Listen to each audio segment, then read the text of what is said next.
Hey guys, it's Miss Skittles and I'm here with my business bestie, Alex Wolf, and with Girl Mobb TV, and we are so excited to talk to you guys. She's going to give you so much information about the tech world, so much information that I, of course, don't have. She's like a genius when it comes to tech. So tell them a little bit about yourself for those that don't know who you are. Yes. So, hi, my name is Alex Wolf. I started a lifestyle brand for millennial women in 2014 called Boss Babe and sold that company last year. And since then have written a book called Resonate for anyone who wants to build an audience. And it's for creatives and entrepreneurs who are looking to use social media in a way that doesn't frustrate them. And I talk a lot about social media and technology and how to communicate online in a way that makes people feel good. Yeah, so you're sitting on the pink couch today. So Gurl Mobb is a group that I created just for, me both are female entrepreneurs. And you know how hard it is to link up with other female entrepreneurs and have like-minded trips, like conversations.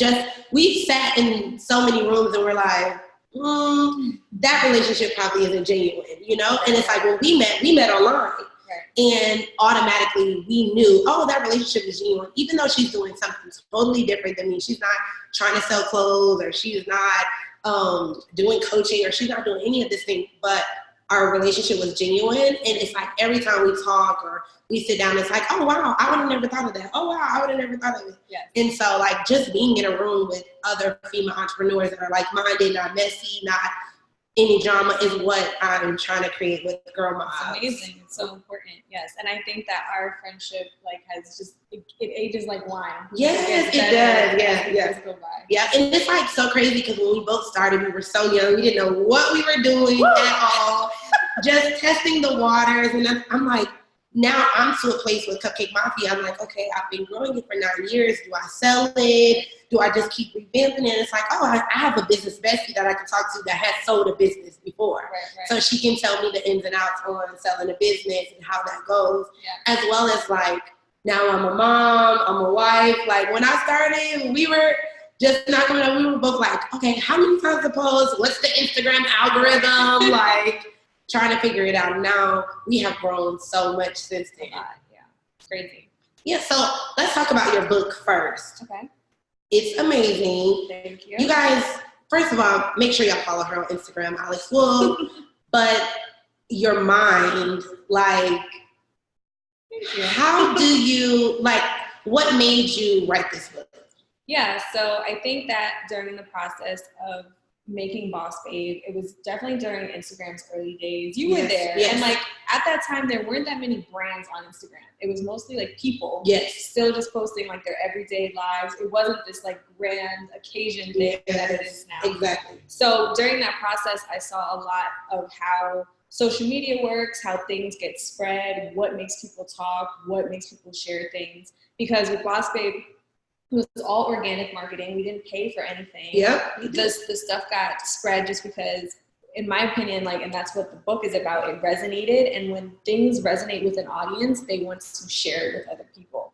And so one of the strengths in knowing that is that no matter how many times Instagram wants to change their algorithm, or even if we end up on some other social media next year or a few years from now, it's really important to know that at the end of the line of any social media is a human being, and they have emotions, and they have problems, and they have feelings. And if you know how to connect with that human being before you start even thinking about what time to post or, all that other stuff, it really gives you more confidence. And I saw that a lot of entrepreneurs and creatives were contacting me, and they were really depressed and stressed out about Instagram and feeling hopeless, not knowing what to post. And I'm like, you're putting so much pressure on yourself about that part, about the metrics, that it's taking away the integrity of your work and the quality of your work. Yep. So that's why I wanted to write the book, because I was like, we're going to lose out on the quality of our own businesses if we make this so much more about the communication platform than the actual value that we're trying to get. Yep. And I think that's how we connected. I think I slid up in her DMs 6 years ago. And because I was blown away. And when I first heard of Boss Baby, I just thought it was a quotes page. Like, I'm just like, oh, this is an amazing quotes page. Like, this girl is my spirit animal. Like, how does she know how I feel at this time? and able to make a beautiful visual of it so I could repost it on my page. And so then I was also wowed by the fact that, like, you literally had everybody, like Rihanna, like the biggest stars to the smallest stars to the blogs, everybody posting these quotes. And I'm like, for me, I'm definitely about monetizing. So when I reach out, I'm like, okay, I don't know if this girl is literally just sitting in a room somewhere making all this quotes, but how is she monetizing off of it? Little did I know. She was definitely monetizing off of it. But in my mind, I'm like, this needs to be on a shirt. This needs to be, and I never want to copy someone. I never want to see something on Instagram, and maybe I was thinking it, and then take it and put it on a shirt and monetize off of it. Yeah.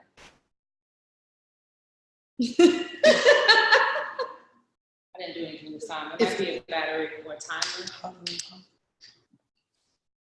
Yeah, so I seen your quotes and I'm like, oh my goodness, these quotes is everything that I think in my mind. But of course, I didn't think to make a page to just put all these quotes that are in my mind. Right. So I was like, I didn't want to copy you. And I was like, oh, you know what?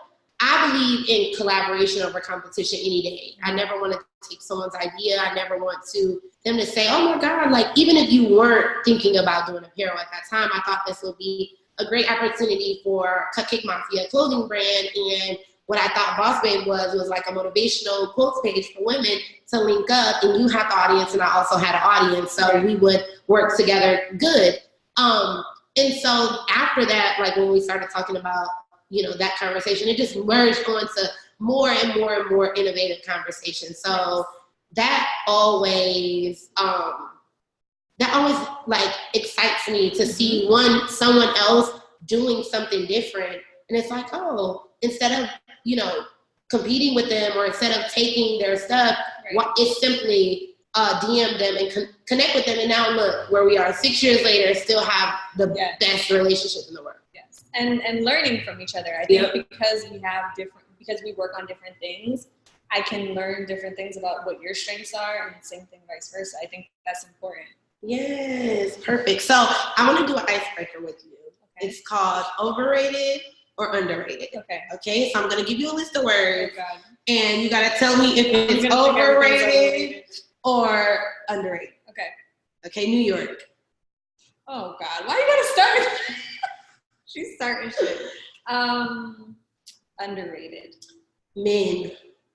Underrated. Google. Underrated. Old Town Road. What is that? The song. Oh, is that the new song? Yeah. Overrated. Phone cases. Underrated. Migos. Overrated. Cardi B. Underrated. Cereal. Underrated, absolutely. It's like the best, one of the easiest, cheapest, best meals of all time. Owning your own business. I'm gonna go with underrated today. Alex Wolf. Underrated, of course. Balance. Overrated. Fake. Okay. Harmony over balance, always. Happiness. Underrated. Okay. Yeah. That's good. I should have gave you some more challenging ones. That was good. That was good. I wonder how many of you guys agree with her overrating and underrating. Comment below to tell us which ones that you agreed on most. So you built a mega brand and you sold it, and you now are even still building the Alex Wolf personal brand with your book, Resonate, and all of your speaking engagements. Do you believe that it is more important to have wording attached to your brand or visuals?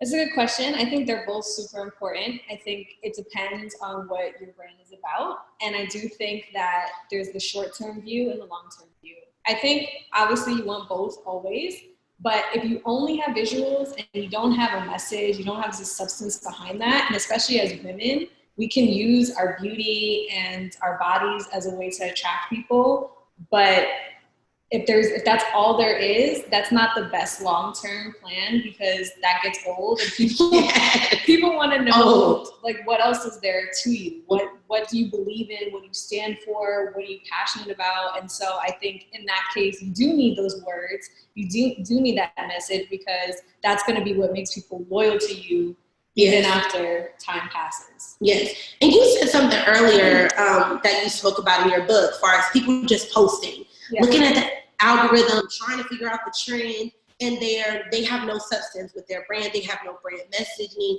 Like, how do you do that? A lot of my girls are starting hair boutiques, or starting boutiques, or selling things online, or hairstylists, or things that aren't personal brands, or maybe I'm not giving to charity. So how do you feel like they should resonate their brand message if they are providing like a service-based or a product-based business? Yeah, so I think it's a great question. And I think whenever you're dealing with competition, especially where the market is right now, there's a million hair brands, there's a million boutiques. The only way that you're going to stand out is through brand. And that doesn't necessarily mean having consistent colors and pictures. Those are great. It's a great place to start. But on top of that, you need to have an identity. And I think what was really, what made Boss Babe successful is that we created this identity for women to feel empowered by, that they wanted to aspire to be, that they already felt they were inside. And we affirmed that. We amplified it and made them feel that even more. So when it comes to whatever you're selling, if it's hair, if it's clothes, you have to understand people are really trying to buy feelings more than they're trying to buy products. Yes. And it's your job as the owner of that brand to empower them and give them that feeling. And like one of the tricks that I give people or I talk about is trying to sell a water bottle. Like if you know how to sell a water bottle, you'll be fine. Yep. Because what that's going to teach you is how to sell something when you strip all the fancy stuff away. What is it that you're really trying to sell that person? Mm-hmm. It's a certain feeling. It's a certain identity. And I think if you don't have that, then you're going to struggle. It's going to be 10 times harder because you're going to compete with all the other basic stuff. So, for example, like what you said, I would say, okay, I'm selling this iPhone. The problem with the world is most of the people are selling the iPhone like it's $199. Right. It takes pictures. It's a great phone. It's faster Wi-Fi. It's this. It's that. And you're selling the features of the product, and you're not selling an emotion. So what I would sell it as is, hey, Alex, I know that you have a really good relationship with your grandmother. If you have this iPhone, you're able to text your grandmother at all times. You're able to FaceTime her. Exactly. This is a feature. You're able to literally see your grandmother right in front of your face at all times. You're able to upload not just regular pictures, but you're able to upload these type of pictures. You're able to communicate with your family. Yes. Like now I sold you by striking an emotion versus just saying, it's $199, it's the best phone on the market. It's right. Like, okay, but what is it doing for me personally? Exactly. A lot of times, I could say, oh, I see that you're a blogger and you want to enhance your photos. There's apps that are on this phone that can take your photos to the next level. So I want you guys to know that whatever product you're selling, figure out how to tap an emotion in that consumer to get them to buy it. Because most of the time you're just posting pictures on Instagram and not seeing the results that you want, maybe because it's not tied to an emotion. And people want to spend their money and feel good about it. Like, oh my God, this is going to be the best dress ever. It makes me feel so good. Exactly. How do you feel about influence? Because now a lot of people feel that they have to hire influencers, or they have to buy followers, or they have to do, fake things to get the influence. What do you feel about influence when it comes to building a personal brand or building a brand in general? Yeah, I think influence is important, and I think it all ties back to, again, having that message. And unfortunately, what Instagram is pressuring a lot of people to do is feel like they have to have a reputation like Chanel in like 1 year. And Chanel is like almost 100 years old of a company. Yes. So these things really, really take time. It's okay if you're on your 3rd year and you only have like 500 followers or whatever.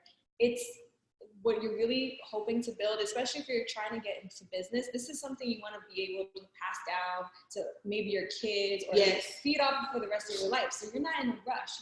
You don't need to rush it if you want it to last long. Yes. So I think as far as influence goes, you don't want to underestimate those few groups of people who are willing to show up in the beginning, because what a lot of people do is instead of appreciating that little group, they're like, whatever, I should have more. And then those people will leave you because they're not being appreciated for showing up and for giving you the attention that you requested of them. So it's really about nurturing and trusting that things start as seeds, which are small, and it takes time for them to grow. A lot of people are just trying to like go to the store, buy a fake plant, put it up, and expect to get real fruit from it. And there's not going to be any fruit. No matter how much you water a fake plant, you could water and water. You could go get all the fertilizer. You could get the best ingredients, soil. It's never going to produce real fruit. And I mean, you're looking at someone that has done business for years. You're looking at me. I've done business almost for 10 years. Nothing came overnight. And I really stress that to my clients and to the girls in Gurl Mobb because of Instagram, people don't see those lonely nights. They don't see the cries. They don't see for Boss Babe, I'm out of quotes. Oh my God, think about what to do, how to revamp, how to rebrand, how to touch this audience. They don't see those things. So they just see, oh my God, she's doing it. She's killing it. She's made millions of dollars. It only took her 2 days to do that. And they don't even realize that every person that has a mega brand took time to grow it and went through a lot of different mistakes to get to where they are. Time, risk, and investments. Yes. So which is like those are the things that people can't see, and those are the least glamorous sides. Because it's like you make some money and you're like, oh, I made some money. It's like, whoop, you got to put that right back in. Yeah. You know? How do you feel like this day and age, this generation, the millennials, do you feel like they invest in themselves, and how important is that? I think some do, but I think what we're dealing with right now is this like war between the people who are playing for the long term and the short term. And I think that we're going to see how this ends up. There's going to be a lot of people who are on top now, but because they weren't on top of their game, like I was just reading about, how Jay-Z the news got announced that he's a billionaire. There was there was a long period of time where he was way behind Diddy and Dre. And within a few years, he surpassed them. Yep. So this is a game that's always going on. Just because you might be on top now doesn't mean, if you're not continuing that strategy, this is a sport. Yes. You got to keep yourself sharp. You got to keep yourself in shape. Yes. And so I think for the millennials who understand that, they'll be fine in the market. But the ones who feel like, oh, I made it, I have 100K followers, I'm good. I can do these sponsored ads for the rest of my life. Good luck. Yep. But yeah. And it's mainly because we don't own the platform. We have no ownership in the platform. Right. So if Instagram, we can have 2 million followers. We could have worked every single day to get 2 million followers. We get 2 million followers, and that platform decides to sell itself to a TV network or to whomever or to whatever decides to close. Yeah. Then what do? Our whole lives are over. What I like to call it is it's renting your audience instead of owning it. If you think your audience is your 2 million followers and you don't have their contact information, I always say too, a business is only as powerful as its contact list. It doesn't matter if you got 5 people on the list. If they're top level 8 people, you're fine. But there's a lot of these people, these entrepreneurs who have no contact information, no phone numbers, no addresses, no emails. How are you going to stay in touch if something bad happens to your Instagram, or if we move to another platform? People's careers have been destroyed because they didn't collect that information. Yes. And even earlier this year, or at the end of last year, Instagram was shut down for a whole day, or something was wrong and no one could get on their Instagram. Literally, businesses didn't make money. Online businesses didn't make money that day. Yeah. I was fine. I had so many emails. We have over 10,000 emails. All I did was send an email blast and say, hey, IG is shut down, shop now, 20% off, and our website was fine. Right. But what about those people that are only spending all of their time posting on Instagram every day? That's when I like the renting concept. Yeah, you're investing in their business model before yours. Yep. Yeah. So what do you feel, if there were 5 tips that you could give any entrepreneur that is struggling with Instagram right now, what would it be? 5 tips? Okay. I would definitely start with train yourself to not be under the spell of the metrics. try to not put all your effort into how many likes you're getting, into the comments, into the views. Pay more attention to metrics like shares, how long the comments are. Basically, you want to pay attention to the metrics that show the effort. Because it's nothing to double tap on a picture. You don't remember the last picture you liked, but you'll remember the last thing you shared with a friend, or the last thing, you know, that you commented on with a lot of, you know, care. So I would say with that, start with that.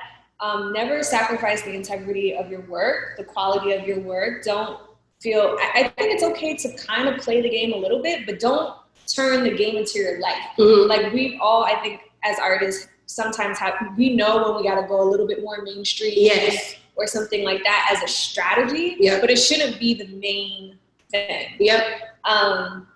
And then I would also say to, I don't know, that's like, I have to do 3 more. You think that's all? Well, I have a lot of advice when it comes, like, as far as artists, but not necessarily like just Instagram specifically. Whatever. Okay. I think for artists, if for creatives, if you don't already have your email set up, like you need to set that up now. Even if you don't have a website or whatever, create a splash page. It's super cheap. You can go on MailChimp.com, and I think the first 50 email addresses you get are free. Just put it up. Just get those people up, and also, like, instead of paying attention to getting 10K followers, try to get 50 email addresses. Make that the goal. And then practice talking to the people through email. I think also, I would say, what is your brand when you're not trying to sell something at the moment? Because another thing I'm seeing is that a lot of people they feel like they have to sell every moment instead of communicating. And I think that with the internet, you should spend most of that time communicating and leave that transaction for the more intimate part of the internet. Like, so for example, instead of selling directly onto Instagram all the time, use Instagram as a way to communicate, and then keep that transaction and more intimate in like the email or on the website, where you have more control. And also by then, the person who's going to make that decision they're halfway bought in their mind. Because that's the process is not really getting them to buy. It's getting them to convince themselves that they want to buy this. And then by the time that you do that, the transaction in that customer's mind is not going to be, it's not going to make it, like, they're already going to spend whatever. So they're not going to negotiate. They're not going to be like, oh, this needs to be cheaper, or oh, this needs to be more, or oh, this needs to be. They're already comfortable. Yes. They already are like, oh my God, whatever she's charging, I'm going to pay it because I know it's worth it. Exactly. Whereas a lot of people on social media are post, sell. Here's a sale. So you're attaching your audience. Well, I'm not going to buy when it's regular price because she did a sale last week. She's going to do a sale this week. Right. She's going to do a sale the next week. And it's never going to get your audience to understand your full worth or your full potential. So I think that is so important. What's your favorite documentary? Favorite documentary? Well, actually, this is good for this audience. I just watched this documentary about Christian Dior. Okay. It's on YouTube, so if you want to watch it. And it was just really inspiring because, again, you see how a company like that needed to start with very humble beginnings. It was just one little, shop in Paris, and now it's this global brand that's taken over the world. But it's always good to have those reminders, and it was super inspirational for me because it just started with one client, who was like, this is really designed well, let me buy it. And now it's like, huge, global.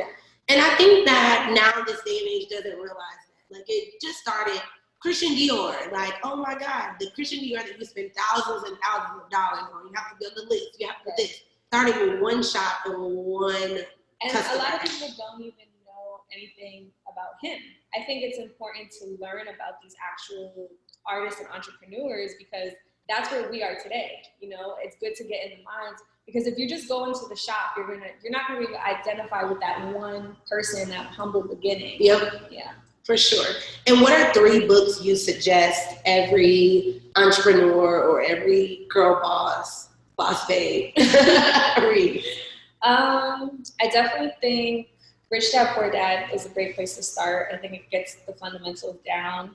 I always recommend like autobiographies or biographies of entrepreneurs. So right now I'm actually reading, there's a biography about Jay-Z that I really highly recommend because it definitely is the rags to riches story, and it goes into detail of how he went from, being a hustler to continuing to hustle in the corporate world. Yes. So I would recommend that. And then another good book, this is more for like the tech geeks, is How to Turn Down $1 billion, and it's about Evan Spiegel, CEO of Snapchat. Okay. And it goes into if you're curious about like the social media market and what people are into and what buys or what sells and what doesn't sell, it's a good book. I gotta check that. How to Turn Down $1 billion. I gotta check that out. I'm definitely about to go purchase that book. So if the internet shut down today, or if there was no internet, what would you do? I'd probably be painting somewhere in Paris or something like that. Really? Doing something super artsy somewhere. You probably would be inventing the internet or trying to hack the system of how to get it back. Get it back on? Yeah, I think we would be doing that too. Yeah. What intimate, if there was one thing that you wish you would have created or invented, what would it be? Well, I mean, I still got time. I can invent anything now. You mean something that's something that already exists that you're like, why didn't I invent this? Oh, the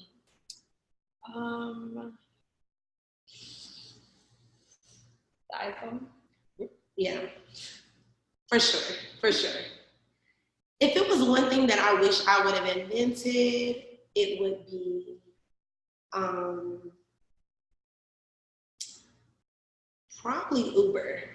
Like, I think Uber is the most genius thing ever. Yeah. And I think it changed the world in a crazy way. To think that you will send your kid in a stranger's car to an after-school program, like, to me, that is just, like, changing the world. For sure. Because what happened to stranger danger? What happened to, like, the fact that we just trust to go sit in someone's vehicle you've never seen them drive before, you don't know their life, you don't know anything. Yeah. And so I'm like, to me, that's so, and they don't own any inventory. They don't have to. The business model is very smart, for sure.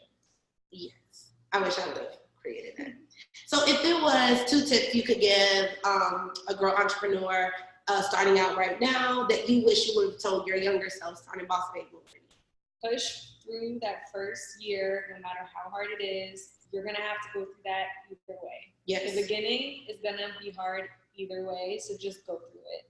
Because the seeds you're planting now, even if it feels like you don't know what you're doing, you're moving towards the right direction. Because I know my first year, I did not know what I was doing, but if I would have given up, I would have still been in that place. Yes. And so I pushed through, and now I can look back and be like, thank God I went through all that hardship. And also, too, the second tip that I would give is put yourself around people who are just as hungry as you, because now, like, all of those people that I was struggling with, like, we're all blossoming in our own little ways. And I'm like, wow, I emotionally invested in so many great relationships. And that is also really important, because you might switch your business up. You might want to do something else. Yes. But those relationships will still remain the same if you invest in them. And that will be helpful when it's time to do something different. And it just goes to show you, like, my most important, like, key thing in business or in anything in life is relationships. Yeah. Like, I believe that you have to care and foster the relationship. Even if we don't talk every day, when we talk, it has to be substantial. It has to be quality. Quality. You have to get something out of it as well as I have to get something out of it. And I just believe that relationship, even if that person needs, like, a ride, or, oh, hey, can I sleep on your couch? Or there are so many times, like, when I met Alex, like, I was at the top of my game. I was making millions of dollars, selling t-shirts left and right. And then I sold everything in Atlanta, moved to New York, had an office overlooking Central Park. She came and seen it, like, oh my God, I'm so proud of you. Literally 6 months later, guys, when I thought that I was ready for the world, I'm like, I'm a $200,000 salary girl. Like, I'm living in New York. My rent is for $4,000. Like, I'm living the life. 6 months later, all of that vanished. Like, I got fired from Cupcake Mafia. My business, I had to go through a lawyer. I had to go all of this stuff, like a lawsuit, and to try to fight for my brand back. But it was a conversation that I had with Alex, and she said, Skittles, like, I understand you're so stressed out and frustrated right now, but if you created that, you can create something else that's going to equally make you the same amount of money or more. And I was like, wow, I never thought of that. Like, I'm so busy spending all of my money to try to get Cupcake Mafia back, which I knew was going to, once I got it back, it was going to bloom. It was going to blossom. But while I was just sitting in a dark place, trying to figure out my next move or trying to figure out how to get Cupcake Mafia back, it was my good friend that told me, girl, in the meantime, do something else, because what you will do is you will continue to sit in that dark room, and the legals and all of the issues of court and this and that and lawyer and the lawyer fees and all that stuff is going to eat you away of a person that, so by the time you get Cupcake back, you won't even want it. And it was Alex that said, you need to get online and you need to start giving out the information that you have. You've built this brand. You've made millions of dollars selling t-shirts. No, it's not many people that can say they have done that. So share the information. Whereas in the beginning, I'm like, no, I don't want to tell everybody how I've done it. Like, then what about the other t-shirt line? She's like, Cupcake Mafia is Cupcake Mafia. Like, there will never be. And like, I think that relationship, that conversation is why I have a marketing firm. That conversation is why I started my mobile academy, which now turned to Girl Mobb. Like, that conversation, you showing me how to set up my membership portal. You showing me, girl, get on Periscope.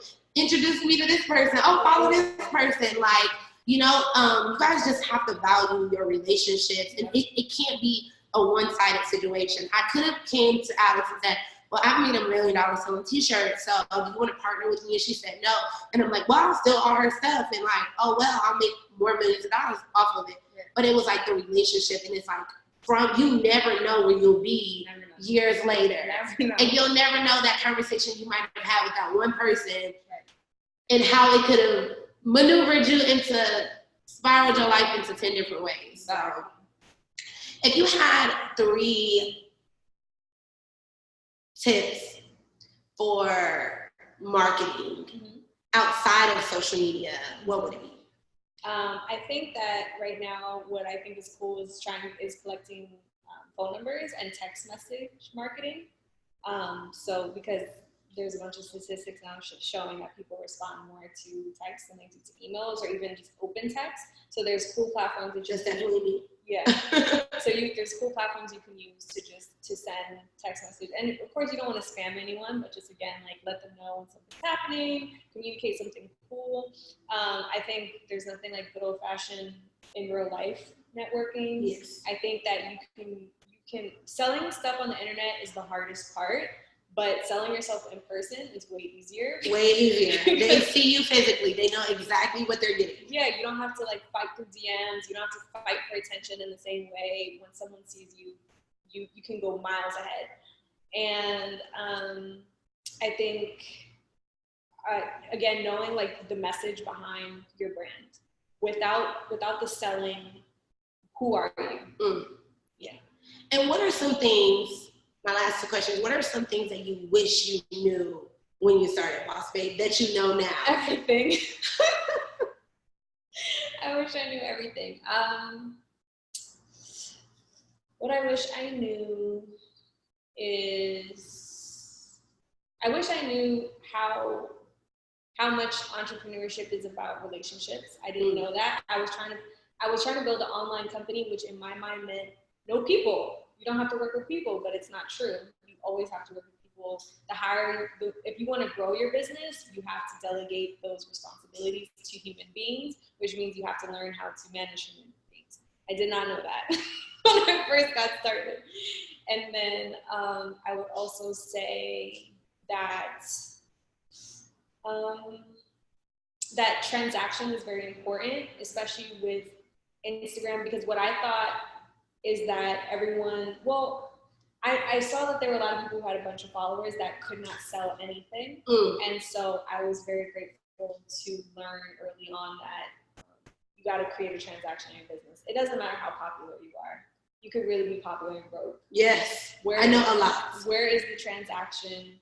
Where does the credit card information get put in? If you don't have that slot, it's not a business. Yep. Yeah. And if you are a personal brand, they should be paying you for something. Right. If you are an expert in any field, hair, beauty, travel, they should be paying you. Like, a lot of people are investing time and money into things and not being paid and are considered experts. Like, people are tuning into their YouTube, people are all over their pages, and they're doing and putting out the information but not getting paid for the information. My last question is, what are some things that you have coming up? And Yeah, so right now I think what I'm most excited about is my YouTube channel. That's where I talk a lot about these subjects about social media and technology. And I'm working on some secret projects that I can't talk about yet. Okay. They'll be exciting. But if people want to follow me and see more of like what my most popular work is, if they go to my website at alexwolf.co, you can enter your email address, and an archive of like my most popular videos and interviews and podcasts can be sent to you directly. Yes. You guys, this has been amazing. I hope you learned so much from my business bestie, Alex Wolf. You guys follow her right now. Tell her Gurl Mobb sent you. And thank you so much for everything. Give me hugs. I love you so much. Thanks for tuning in to Gurl Mobb TV. See you guys soon. Bye.